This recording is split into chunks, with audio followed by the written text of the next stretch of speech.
Okay, I'm gonna start. I'm kind of a background window, so while I'm waiting on my phone to charge, and got like one other face done. I was waiting. Let me see.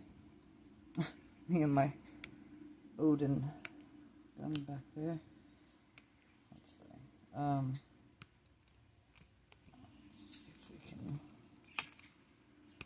raise that up just a hair. You can at least see where I'm working at.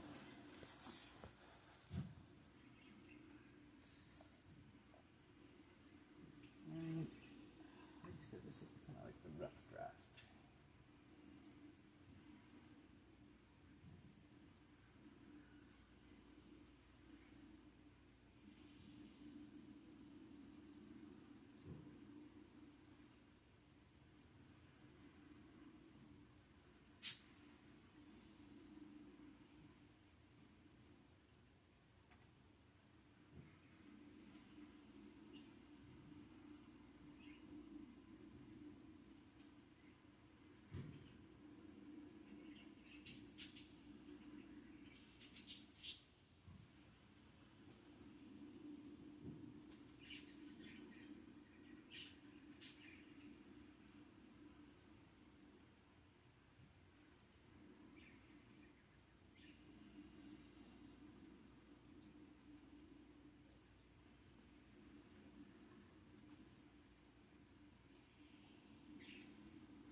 So, this is my idea to put a olive tree behind Christ, because since he's like the olive branch to humanity, to bring God to humanity, and humanity to back to the Creator. You know, he said, "I can do nothing without God." And woman, he said at one time to a lady who came up, "Why do you call me good? There's no good in me without God." That made a lot of sense to me, because there's no good in any of us without God. So when he says we'll do these things greater than him, a lot of us are astonished. But God does have a way of making that happen for us, and it's amazing.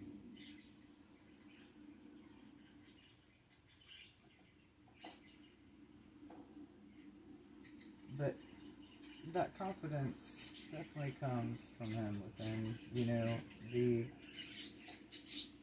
truth that Christ said, that none of us can do anything good without God, is very true. What good are we alone without him? Even Christ said he's nothing. He can do nothing without him. So, pretty much the same goes for us, right?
think that things that lead us away from God, it's not a good thing, you know.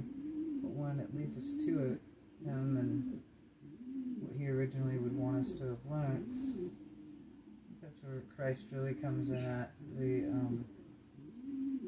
way to truly learn, you know. They didn't call him the great Esau in Arabic, and Buddha all called him that. Nothing, you know. He was definitely needed and a necessity, you know, in our world.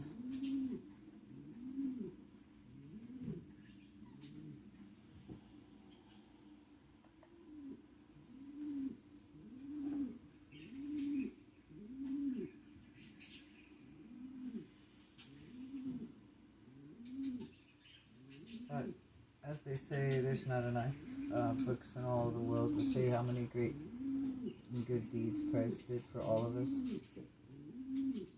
This world or the next. Or the ones before us. You know, since Abba's created way more worlds than just mankind.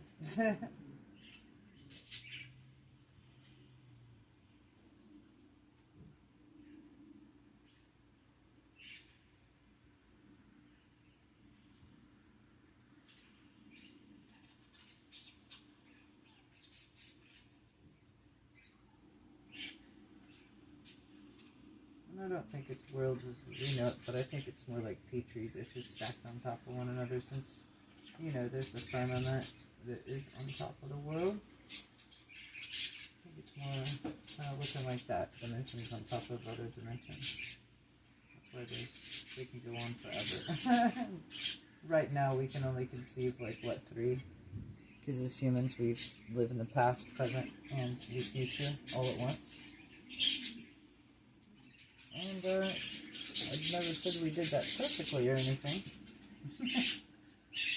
But thus we do.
I always like to think of trees like us, you know.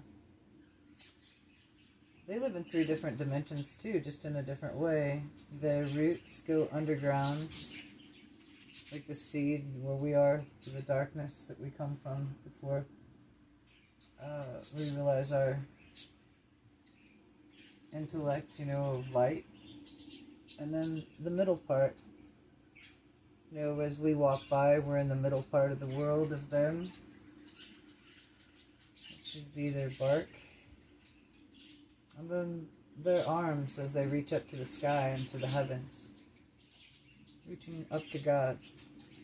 So in the heavens, in the middle, on earth, and the underworld, before it came a seed.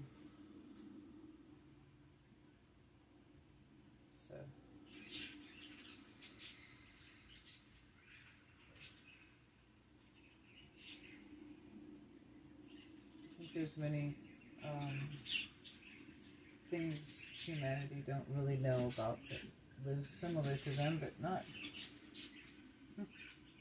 exactly, you know? Because it even says in the Bible, if you don't cry out for me, the rocks will cry out for me. So, God is literally one with all his creation. He cries out through the rocks. His love. And why would Jesus have even talked to, I think it was a fig tree. It was out of season, bearing fruit. And he killed it. The disciples had to ask him,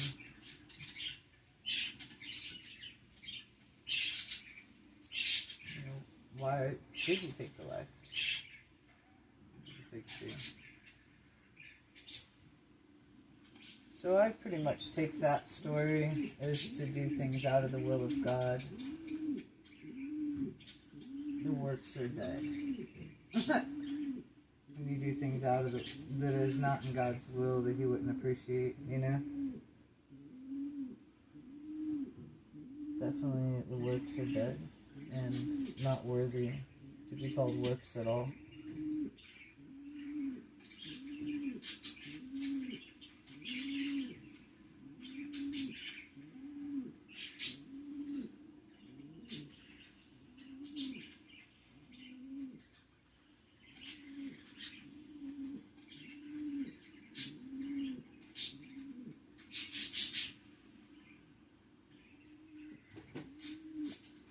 Alright, well, I'm going to stop there for now. This is what we got going on so far. I don't know, it's hard to kind of see there, but yeah. There's another, let me see, does it say like 12 minutes or something? Alright, working it out. Thank God, literally, for the talent.